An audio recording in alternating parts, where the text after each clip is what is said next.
Hey guys, welcome back to my channel. I want to say thank you for subscribing, for liking and commenting on my videos, guys. I really appreciate this, and it's because of you why I'm motivated to continue. All right, so for this video, I will be explaining the simultaneous equations. Some persons will say systems of equations, basically the same thing, guys. And this method is the substitution method. So for the substitution method, you're going to create a third equation from the two given. All right, so remember we are given two equations. Some persons like to label them equation 1, equation 2. That's fine. And so guys, from these two equations, you have to choose one in which you want to make x or y the subject. I always advise my students to choose the simplest one. And so the simplest one meaning that either for x and y the coefficient is 1, so you know you can easily just remove the one that's adding to it or subtracting from it. And so for this one, guys, I will be choosing equation 2. So I'm going to be using equation 2, which is x minus 2y is equal to 1.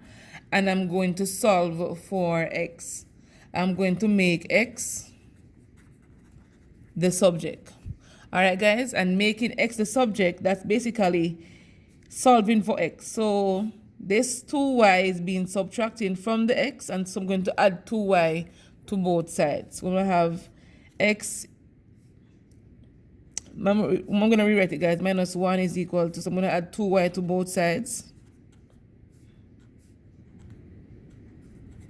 So this cancels, so x is equal to 1 plus 2y. And from this is now my equation 3. All right, guys, and see me have it here to make a third equation, and that's my equation 3. Now I'm going to sub equation 3 into either the first one or the second one.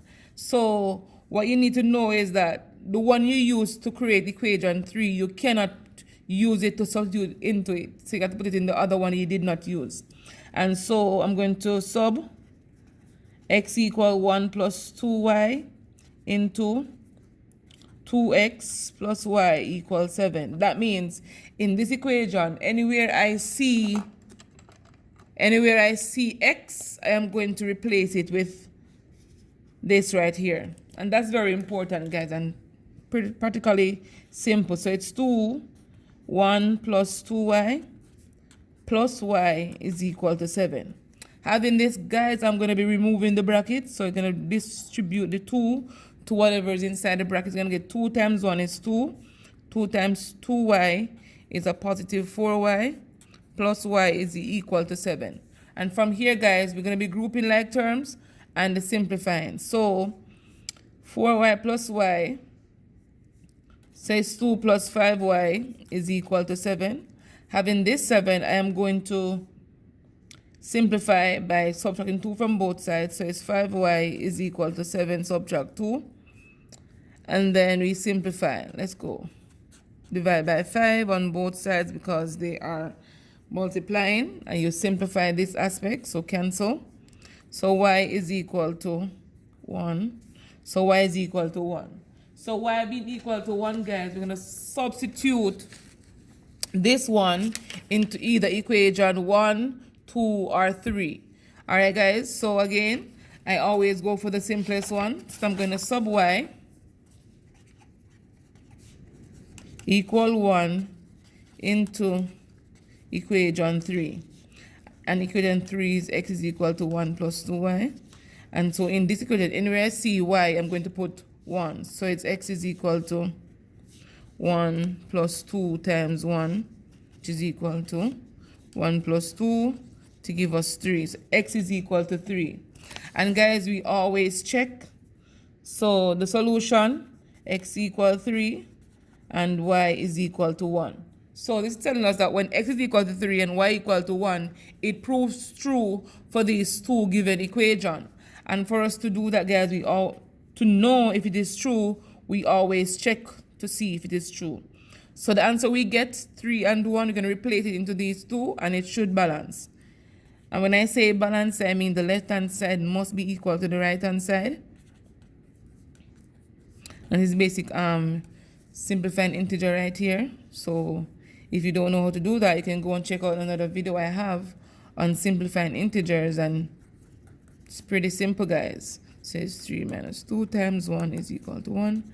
3 minus 2, 1 is equal to 1. And so, guys, right here you see it's balanced, and we know that it is true for these two equations that x is equal to 3 and y is equal to 1. All right, guys, let's try another question. So for this question, we are given another system. So again, you can go ahead and label equation 1, equation 2 if you wish to. And if you don't want to, you don't have to. All right, guys? So let's choose one of the two. So again, I tell you, I always do the simplest one, so you have less computation to do. So I'm going to use the second one. I'm going to make x the subject. So x is equal to negative 1 plus 2y. How do I get this? This is a negative 2y. To cancel this 2y, I have to add 2y to both sides. And I did it right here. So that's equation 3. So from here, I'm going to sub x equal 1 minus 1, negative 1 plus 2y into the one I did not use. And remember, guys, when you put it into this equation, anywhere you see x, you're going to put this solution here. So it's 3 times negative 1 plus 2y is equal to 13. Now we're going to be distributing the bracket. It says 3 times negative 1 is a negative 3. 3 times 2y is a positive 6y plus 2y is equal to 13. All right, guys, let's continue. So let's group like terms right here. So negative 3 plus 8y is equal to 13. Simplify by adding 3 to both sides. Because this 3 is a negative 3, you have to do the additive inverse. So this cancels. So 8y is equal to 16. Now we need to find the value of y. We divide by 8 on both sides to simplify. So y is equal to 2. All right, guys. So we found that y is equal to 2. So we know how to sub this y equal 2. So we're going to have to sub y equal 2 into any of the 3 you have above. And I always do the simplest one, guys, because it makes no sense to do something extravagant when you can go the simple way and get the same answer. So in this, anywhere I see y, I'm going to be putting 2.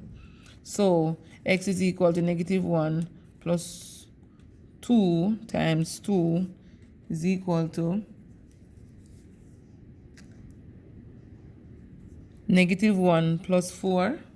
So x is equal to 3. And again, guys, we always check to ensure that our solution is indeed correct.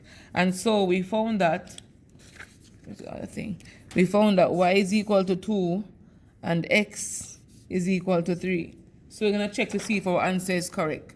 And some people may be wondering, why do we check? We check because at times it will work for one equation, but it will not work for all. And so it's just simple and easy, guys, to check to ensure that your answer is correct. Because it will be so hard for you to do such a long question and end up getting it wrong. You know what I'm saying? So let's check. So it's 3 times x is 3 plus 2 times y is 2 is equal to 13. 3 times 3 is 9. 2 times 3 is 4. 9 plus 4 is 13. So there we go, guys. That one is balanced. Let's go for the second one. And it has to be balanced as well. X here is 3. So it's 3. Subtract 2 times 2, because y is 2, is equal to negative 1. This is basically what I'm doing, guys. I'm replacing them in the given. So it's 3 minus 4 is equal to negative 1. Negative 1 is equal to negative 1. And there we go, guys. It's balanced. And so, guys, this can be applied to any question that you're given to simplify. Sometimes, guys, for example, this one, you're going to be given one with the coefficient of x and y being a number greater than 1. And the same procedure you apply, guys. But in this case, you're going to have a fraction. And some persons don't like to work with fraction. But, guys, it is important to leave it as a fraction and simplify it, because sometimes the answer, if you round it off to a decimal, it will be a little bit off, and so the solution will not be the same. And so guys, I really appreciate you watching, liking and commenting. Please remember to subscribe to my channel, tell somebody about me, and let's get on with it.